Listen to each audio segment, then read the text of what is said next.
Hello everyone, this is your host Professor Reha here with the examination of the Spellbreaker class, which is the combination of the Nightblade and the Arcanist. Now, this particular combination, at least without a specific build, or at least a more specific build in mind, without items, going into this just for improv or just for experimentation, most of your builds are going to focus around cold damage, because it's really the only damage type that the Nightblade shares with the Arcanist. Now, that's not to say you can't splash in the other elements or splash in some Aether damage or what have you. Just be aware that when you walk into this combination without specific items, without a specific build in mind, that you're probably going to be relying pretty heavily on cold damage. But the positive point here is that the Nightblade has so many other damage types that it can incorporate that even if an enemy is resistant to your cold damage, you're really not going to need to worry too much, because you're going to have some other damage type available to you that they're most likely not going to be resistant to. So there's not really a huge concern with this particular combination that, oh no, I'm doing all this cold damage, any cold resistant enemy is going to just rock up and kill me. No, that's not very likely to happen, especially since you have a couple of interesting defensive options that you can run as well, and you don't even necessarily need to focus on cold damage if you're willing to only utilize the Arcanist for extremely specific skills. But let's talk about the cold damage first, because this is typically what you're going to be running in some capacity. Even with a lot of sets, you're still going to be seeing a pretty heavy reliance on cold damage for, I would say, roughly half the sets deal with cold damage that are available to this anyways, so it's just something you're going to wind up inevitably confronting. The ugly realities of Spellbreaker. Cold damage. You're going to see it. So obviously, Star Pact. Now, Star Pact is fairly interesting in that it also is boosting lightning damage, which is fairly unique here in that this actually allows you to fairly effectively incorporate more broadly elemental damage. What Star Pact also offers you, which is fairly odd, is the conversion of various damage types, specifically Aether, into cold damage. So this actually gives you some more options than I think occurs to a lot of people. Not a whole lot of people talk about, they are usually going to talk about Alexa's Flash Freeze, they're going to talk about maybe, what is this called again? Sky Shard. I was going to call it Star Pact, even though that's what I was on. And they're going to be talking about increasing Veil of Shadow and Night's Chill, Amarasta's Blade Burst. You don't necessarily have to. When you're doing a cold damage Spellbreaker, which is going to be most of your potential builds here, you really have to decide on one of two primary damage sources. Do you want to use your auto attacks for your damage source, or do you want to use your skills as your damage source? Because that does make some difference. Now, if you're going to use your skills as your primary damage source, you're not going to be using your weapons as your damage source. You've got some interesting options. First off, if you're going to be running a skill-based Spellbreaker, you're actually not really going to want Alexa's Flash Freeze so much. You still can at the very least go for this one, but you're definitely not really going to want to go for Absolute Zero, and the reason why is because this will decrease fire resistance, combining this with the cold and lightning damage you do here, and then you can actually, if you really wanted to, build Kalidor's Tempest and Sky Shard, and be able to deal all kinds of very exciting damage, and the Aether damage from Kalidor's Tempest is going to be converted into cold damage anyways. So you actually, with just Alexa's Flash Freeze and ignoring Absolute Zero, you've got this absolutely amazing ability to potentially freeze your enemies, a variety of your enemies, decrease their fire resistance, and then you can blast them with Kalidor's Tempest. And if you're feeling particularly spicy, you're going into Wrath of Agrivix, and probably Inferno, which is extremely powerful as well, since this adds lightning damage, and there's more of that fire damage, more of that Aether damage to convert to cold damage, which, by the way, you convert more Aether damage into cold damage as this levels up, which is always nice. But you can absolutely do that, so you can basically chain crowd control your enemies using Wrath of Agrivix, which is usually why I run Wrath of Agrivix. Once you send out Alexa's Flash Freeze, and any enemies that are resistant to the freeze, blast them back with Wrath of Agravix, or just use it for the extra damage, or both, which is what I typically do. And then you have Trozan's Sky Shard. Now, with Trozan's Sky Shard, I'll usually go up to Frozen Core, because this is still very powerful. I don't usually go for Shattered Star, because there's not really a whole lot of increased damage there. This is cold and some lightning, and while this does increase the lightning damage here, there's only a 12% chance of getting additional lightning damage, and an increase to your crit damage. It's entirely up to your personal preference if you use Shattered Star or not. I'm not fond of it. Sometimes I'll build it if I have enough support for Trozan Sky Shard in my build. If I have got enough items that I've got equipped that increase that, I'll go for Shattered Star. But if a lot of my items increase my other skills, I'm generally going to ignore Shattered Star. So don't feel obligated to go for Shattered Star. You know, Frozen Core is great because it does offer that potential to freeze and increases cold damage more, and that's just a consistent increase in that cold damage. But this generally isn't necessarily worth the points. Again, it's entirely up to you. Whether or not you want to go into Mental Alacrity as well, that's an entirely different question. I sometimes build this if I have the spare points. I'll often put any leftover points that I can't necessarily use to max out another skill. I'll usually throw them into Mental Alacrity here. Arcane Will can work, but I don't typically use this because Pneumatic Burst is fairly effective, and I'll talk about that in a minute, but I don't usually use Arcane Will here. Obviously, Maven's Sphere is always something you should consider. I don't care. Look, I've said this before, and I'm going to say it every time I talk about Arcanist. If you're Arcanist and anything else, Maven's Sphere is at least worth considering. Always. I gotta just throw that out there every time. Inner Focus is actually really useful for either the auto attack focus or the skill focus, because that is increasing either your spirit, which is your elemental damage, and your offensive ability, which is your ability to crit. So this is just generally always going to be something you want to consider as well. Again, you don't have to use either of these, but they're always at least worth sparing a thought to. Now you may be wondering, why don't I recommend necessarily Pinetti's Replicating Missile? It's a nice ranged ability that does elemental damage. Yes, but if you're running Star Pact, honestly, Trozan's Sky Shard with only a 3-second skill recharge and dropping multiple projectiles down onto the enemy, 3 minimum, more if you've got the right equipment. This has excellent range and is equally as effective against bosses, heroes, nemesis, and just regular random enemies.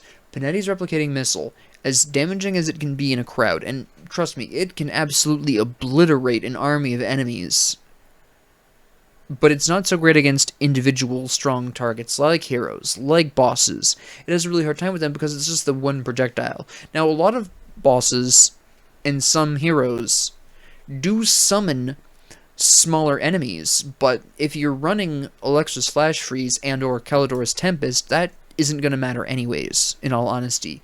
And if those additional, small enemies are hanging around close enough to the boss or hero, Trozan Sky Shard is going to whack them. There's just, I've never have I built Pinetti's Replicating Missile with Star Pact and found it useful.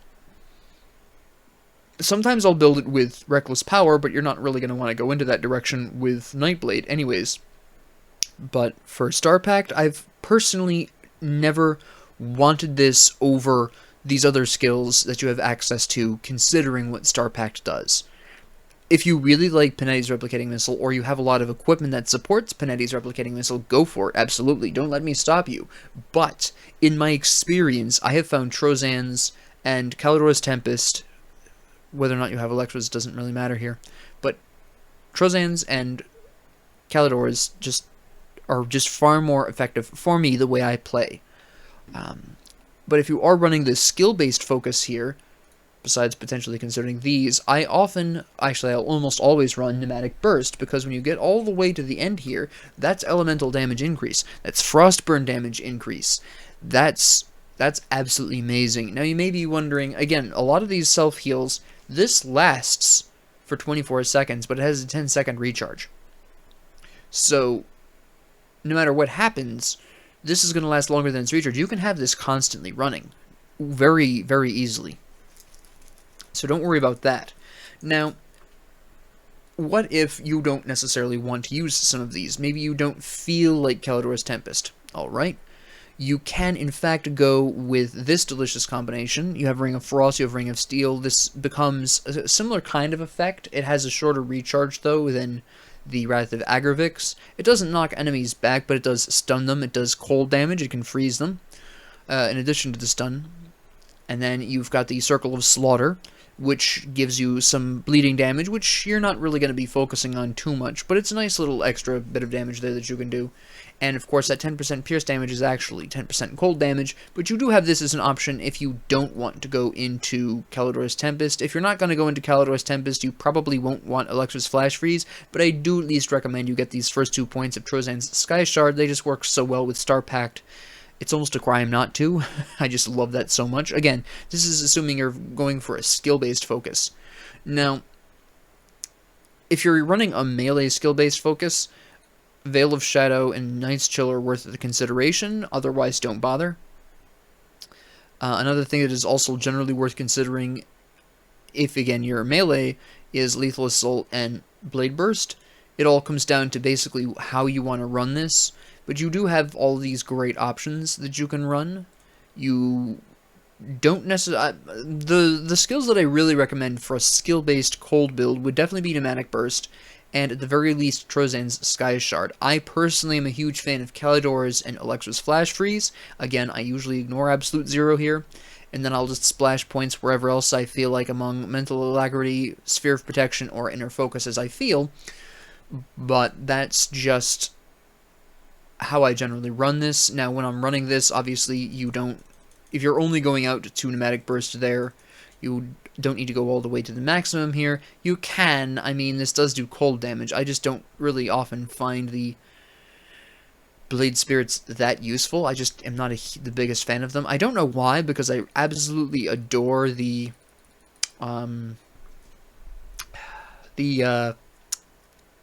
what do you call those? The Guardians of Empyreon. I love them to pieces, but I just don't know. I just don't feel like the Blade Spirits do enough damage for me personally. I don't know if it's just the way I'm building them or whatever. I just don't usually find them useful. If you find them useful, if you love them, they absolutely can work here. Again, they do actually inflict cold damage, so that's fairly nice. They splash in some bleeding, they splash in some piercing. But with this particular setup, you're primarily doing cold and lightning. You've got a little bit of fire splashed in there because you're not converting any fire at all. So you've got the fire splashed in there, you're doing a little bit of Aether, and it's just an absolutely great time. But now you're wondering to yourself, well, that's the skill-based one. What about the basic attack one? Well, you probably can already predict this, but Iskandra's Elemental Exchange, I'm actually not going to put all the points in there because that takes forever, maxed out all the way to Elemental Balance, and then you just increase this. You keep Pneumatic Burst because that just, the healing on that is stupid. And I'll generally also go with Night's Chill if I can. It depends on if I want Amarasta's Blade Burst. It depends on if it's even being increased. Maybe I don't necessarily go to Elemental Awakening. Maybe I don't go with Pneumatic Burst at all. Maybe I choose not to go into Mavens. I mean, there's all kinds of options. Because if you actually... I'm going to actually max these out in a hot second here. You max these out and you actually have a surprisingly decent amount of points left over that you can really play around with.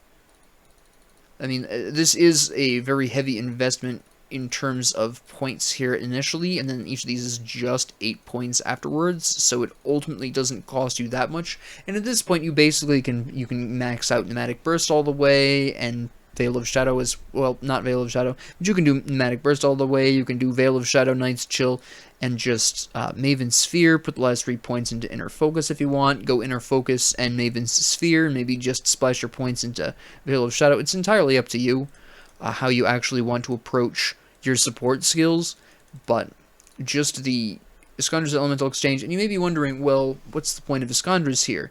And the primary point, first off, is Aether Resistance is just incredibly amazing. I love Aether Resistance. Second off, it's preventing you from devoting... It's basically just adding a couple of free damage types here. You're mainly using this to increase your cold damage. The fire and lightning portions of the elemental damage are just a freebie bonus. You already have a decent amount of damage variety in just the whole long dual wielding passives anyways, because you've got physical, you've got pierce, you've got cold, you've got poison acid, you've got bleeding, you have percentage reduction. So you have plenty of damage there already. Iskandra's Elemental Exchange is just to really boost the cold, give you a little bit of extra damage in other elements, and just allow you to really slap pretty hard. so that's pretty nice. If you are intending to utilize this combination for the Shadowed Realm at the end of the game, I do recommend going into at least the first stage of Dramatic Burst. That total speed will really help you keep up, or alternatively, go into at least the first stage of Shadow Strike, so you can zip around, bop from enemy group to enemy group. Another thing you can also consider with the auto attack specific one is Merciless Repertoire. Increase that cold damage more. The acid damage that it does as well is a really nice boost. With both of these, you can also run just Phantasmal Armor as well. This is fantastic. Gets you a little bit tankier. It's a nice time. And now you're wondering, well, what if I don't want Star Pact? What are my options then? Well, at this point then, you're still basically looking at the same two questions. Do I want to use my regular attacks or do I want to use skills? But now you're only looking at the Arcanist for Maven Sphere and Inner Focus, and potentially Electrous Flash, Freeze, and Absolute Zero, which are actually decently effective if you're using the regular attacks, because that's physical damage that they're doing. So that becomes a question. You could still splash in Kalidor's Tempest, especially with Wrath of Agravix, to give yourself some breathing room if you really need it. That's entirely up to you, but generally speaking, you aren't going to go past this point here. If you aren't going to use Star Pact, you're probably not going to need any skills past this point. You might want Elemental Balance, maybe you don't. If you do, that's just another 5 points investment, so it's not really a huge deal if you want to go that far, if you are going to go with the auto attack build, but you do have those options. There's also, if you're feeling daring, or if you have the right equipment, you could go with a very odd Aether Chaos build, which gets very bizarre, because this basically is using specifically Phantasmal Blades, Heartseeker, going all the way to Nether Edge, and then basically you could go into Phantasmal Armor if you really wanted to, but then you're going into Albrecht's Aether Ray, boom, Tainted Power, Disintegration, and then you just basically have a field day with this, and then you just basically run passives, is primarily what you're looking at here. Maybe you go into Frenetic Throw for the extra vitality damage, totally up to you. Then you would probably want Pneumatic Burst and Shadow Dance, because this increases casting speed as well, and oh look, at 100% cast speed, you're dealing damage every 0.3 seconds. That's pretty good. Alright, so that mostly if you're thinking to yourself, well, Professor, you start default at 100% cast speed. You're absolutely correct. But what if an enemy slows your casting speed? Now you're in trouble. So that just kind of helps counter that a little bit. You also get to run faster and attack faster if you really want to. This isn't something that I would recommend unless you have specific item support for this. This is pretty tough to run without having the items lined up. But if you really want to improv this for the challenge, you can go ahead and do so. It is challenging. It is an interesting experience, and it's kind of fun because it's not really something that intuitively occurs to a lot of people. You could also, if you really wanted to, grab Fabric of Reality and utilize, once again, Kalidor's Tempest, Wrath of Agravix, and Inferno, is something I will do occasionally. Again, this is primarily to give yourself breathing room, whether you're melee or ranged. This is really helpful there. Also, the Aether damage is being boosted by Fabric of Reality. The Chaos damage is being increased by Fabric of Reality. You have Chaos damage at Nether Edge. It's just a really fascinating time. Also, you can grab Anatomy of Murder to boost the Phantasmal Blades by quite a lot, especially if you go into the Frenetic Throw, because you'll notice, now our Pierce damage is Vitality damage and Bleeding damage there. More Vitality and Bleeding damage. Hello there. Cold and Chaos damage. Alright, we're increasing our Chaos damage through Fabric of Reality. We're increasing our Vitality and Bleed damage through Anatomy of Murder. And then we're increasing the Vitality and the Chaos damage from Tainted Power. So it all just turns out to be a really interesting time. You could splash in Reckless Power if you really wanted to, really boosts Kalidor's. It's not necessary, it's just something you could go into if you really wanted to. But it is a really interesting build to improv, specifically. If you have item support, then it's just plain old effective if you can really get it to work, if you have all the items you need. I'll eventually talk about those in a video, either to set... when I talk about the sets and the individual items, I'll eventually be getting to that, but that's a really interesting time there. But that is an overview of the Spellbreaker class. Again, assuming no items, assuming you don't have them, or you just want to improv, or you just want to experiment, or just have a blast. I hope this helped you. I hope you enjoyed this. If you did, please like and subscribe. If you didn't, please ignore me. And if you have any comments, questions, concerns, ideas, did I say suggestions? Suggestions, if I didn't. Please leave them down in the comment section below, and have a great 24 hours.